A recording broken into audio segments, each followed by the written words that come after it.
안녕하십니까. 도를 아십니까입니다. 오늘은 화성암을 연구하는 연구자들이 암석 화학에서 주성분 원소 함량을 가지고 어떤 해석을 하는지를 이어서 알아보겠습니다. 이전의 저 영상 중에서 분별 결정 작용이라는 것이 나옵니다. 이 분별 결정 작용이란 것은 마그마 안에서 어떤 광물들이 만들어져 가지고 그 광물체는 고체이기 때문에 기본적으로는 액체 상태의 마그마보다 무겁습니다. 그러면 밀도의 차이에서 바닥으로 가라앉으면서 고체 물질은 마그마의 바닥으로 쌓이게 되죠. 이렇게 되면 이 마그마의 성분이 바뀌게 됩니다. 이런 결정하는 광물들이 마그마와 분리가 되어서 결정화되는 것을 분별 결정 작용이라고 하는데요. 자, 이렇게 마그마의 성분이 바뀌면은 이 마그마는 밀도가 낮아지고 또 더 높은 곳으로 상승을 해서 새로운 마그마 방을 만들게 됩니다. 이때 처음 생성됐을 때의 마그마 성분을 A라 하고 뒤에 상승해서 생성된 마그마 방의 마그마를 B라 할 때 A 성분과 B 성분은 차이가 나지요. 그런데 만일에 어떤 지역에 A에서 빠져나온 암석이 있고 그리고 B 상태에서 빠져나온 암석이 있다면 이것이 하크 도프에서는 어떻게 표시가 될까요? SiO2 함량에 대해서 MgO 함량만 살펴보겠습니다. A는 MgO 함량은 B보다 높습니다. 그에 비해서 SiO2 함량을 보면 B의 SiO2 함량이 더 높죠. 그래서 B는 SiO2 함량은 높으면서 MgO 함량은 낮고, 그리고 A는 SiO2 함량은 낮지만은 MgO 함량은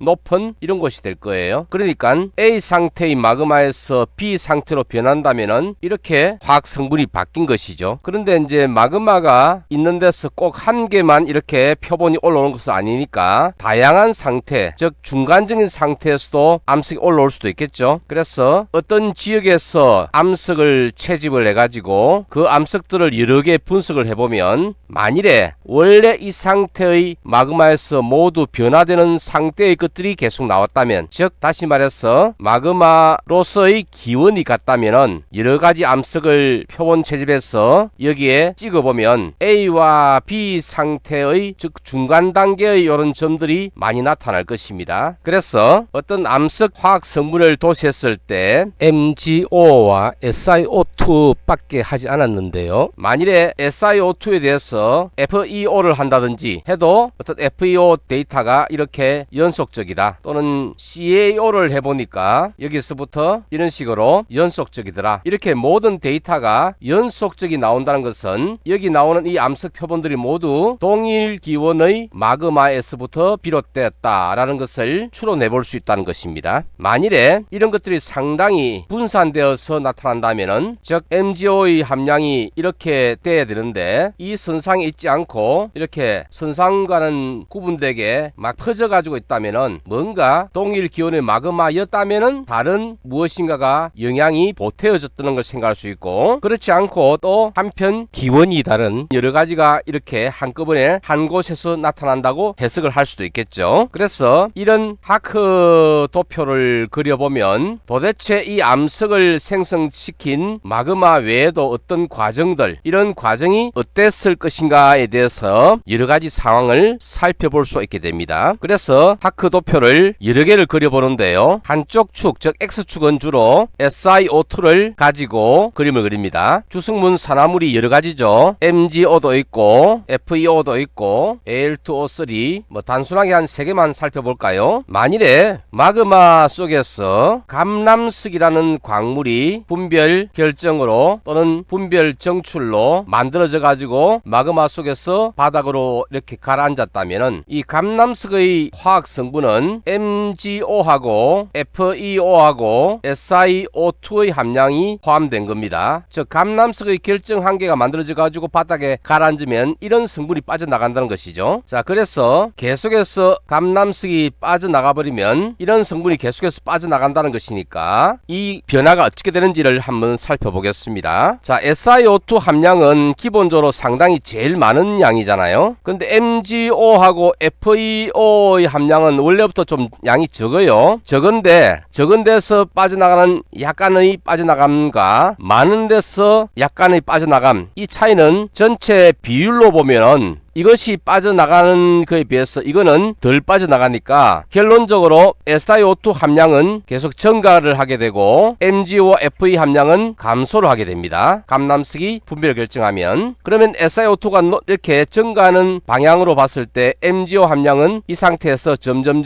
떨어지는 이런 방향으로 암석 데이터가 찍히겠죠. FeO도 감소하는 식으로 떨어집니다. 자, 그럴 때 Al2O3는 어찌 될까요? 마그마에서 다른 원소는 빠져나갔는데 Al2O3는 전혀 변화가 되지 않았기 때문에 전체에서 Al2O3가 차지하는 비율은 더 증가하겠죠. 그래서 이 상태에서 SiO2가 증가되면 Al2O3는 그림이 이렇게 상방으로 찍히게 됩니다. 그래서 이런 데이터를 면밀히 관찰하면은 어떤 광물이 소모되었는가를 알아볼 수가 있어요. 또 다른 예를 가지고 설명을 드려볼까요? 이제 실제 화학식을 가지고 한번 이야기해 보겠습니다.